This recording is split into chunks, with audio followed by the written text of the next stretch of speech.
Turning now to a deadly gun battle in Providence last year. The Attorney General's office says the police use of deadly force was justified. We're also learning of how a fire started at the home during the hours-long standoff. 12 News reporter Matt Paddock joins us now live with new details in this 12 News exclusive. Matt?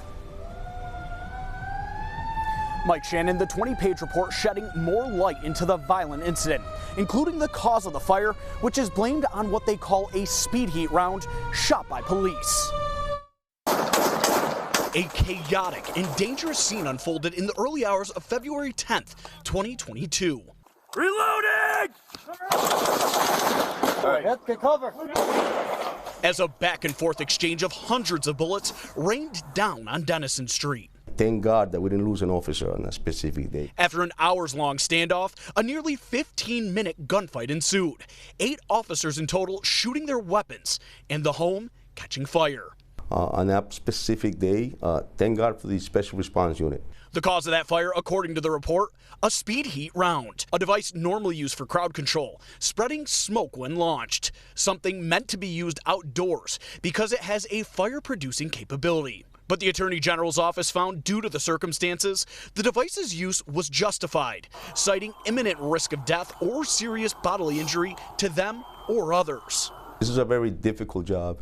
It's and I've said it before, it's dangerous. You never know what to expect when you put this uniform on, and you have to make sure that you deliver, because that's what you took an oath for. And that's what they did. According to a medical examiner's report, Scott McLean's cause of death was a self-inflicted gunshot wound. And again, the Attorney General's report says that police were legally justified in the use of deadly force. Live in Providence, Matt Paddock, 12 News. First tonight, we're learning about a daring rescue in the hours leading up to a gun battle in Providence last year. I'm Shannon Heggie. I'm Mike Montecalvo. The Attorney General's office says police use of deadly force in that confrontation was justified. 12 News reporter Matt Paddock joins us now from the Providence Public Safety Complex with the new details in this 12 News exclusive. The 20-page report shedding more light into the violent incident, including that a total of 8 police officers exchanging gunfire with the suspect. Live right now, right near the scene. What can you tell us, Kate? Shots are still being fired here. A barrage of bullets blanketing Denison Street in the early hours of February 10th of 2022. Oh my God. A day that now Providence Police Chief Oscar Perez says he'll never forget.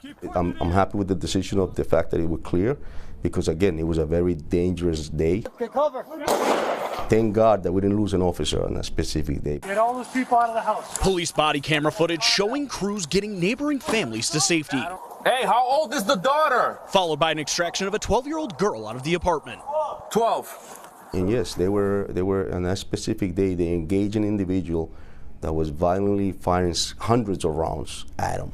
After a nearly 15-minute gun battle, the house caught fire. Providence police officer Frank Moody quoted in the report saying he has never come under such sustained fire from a suspect over his more than 40 years with PPD. It's a statement like that that makes you realize that when you put this uniform on and you come to work, you don't know what to expect. According to the Attorney General's report, Scott McLean refused to engage with a police negotiator, had 15 firearms on his person, barricaded himself inside, and opened fire on officers.